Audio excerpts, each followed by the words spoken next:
ఒక వ్యక్తి చాలా కంగారుగా వచ్చి, అన్నయ్య, ఒక వాటర్ బాటిల్ ఇవ్వండి, నా కొడుకుకి కళ్ళు తిరిగాయి అని అడుగుతాడు. అప్పుడు ఆ షాప్ యజమాని తన స్టాఫ్తో ఒక వాటర్ బాటిల్ తీసుకురా అని చెప్తాడు. ఆ అబ్బాయి వాటర్ బాటిల్ తీసుకురాగానే దుకాణదారుడు దాన్ని ఆ వ్యక్తికి ఇస్తూ 40 రూపాయలు ఇవ్వండి అని అడుగుతాడు. అప్పుడు ఆ వ్యక్తి బాటిల్ తీసుకుని, కానీ ఇది 20 రూపాయలకే దొరుకుతుంది కదా, ఇదిగో దీనిమీద రాసి కూడా ఉంది అంటాడు.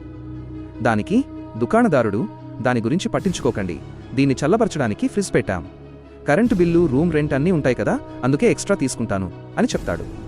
కానీ ఆ వ్యక్తి తన దగ్గర ఉన్న 20 రూపాయలు తీసి ఇస్తూ, నా దగ్గర 20 రూపాయలు మాత్రమే ఉన్నాయి అని అంటాడు. వీరిద్దరి మాటలు వింటున్న మరొక అంకుల్ రహస్యంగా తన ఫోన్లో వీడియో తీయడం మొదలు పెడతాడు.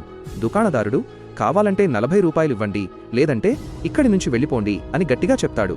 అప్పుడు ఆ వ్యక్తి, దూరాల వరకు ఇక్కడ వేరే ఏ షాపు లేదు, అందుకే మీరు ఇలా లాభం పొందుతున్నారు అంటాడు. ఇంతలో ఆ వీడియో తీస్తున్న అంకుల్ అక్కడికి వచ్చి, ఏమైంది భయ్యా, ఎందుకంత గొడవ చేస్తున్నారు అని అడుగుతాడు.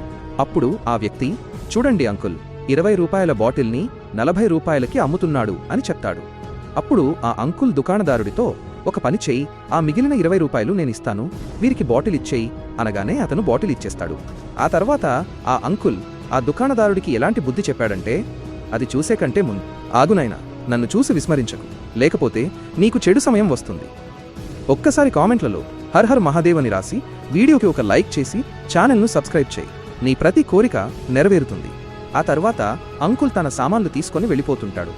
దుకాణదారుడు డబ్బులు అడగగానే అంకుల్ తాను తీసిన వీడియోను చూపిస్తాడు. ఈ వీడియోని వైరల్ చేయమంటావా అని అడుగుతాడు.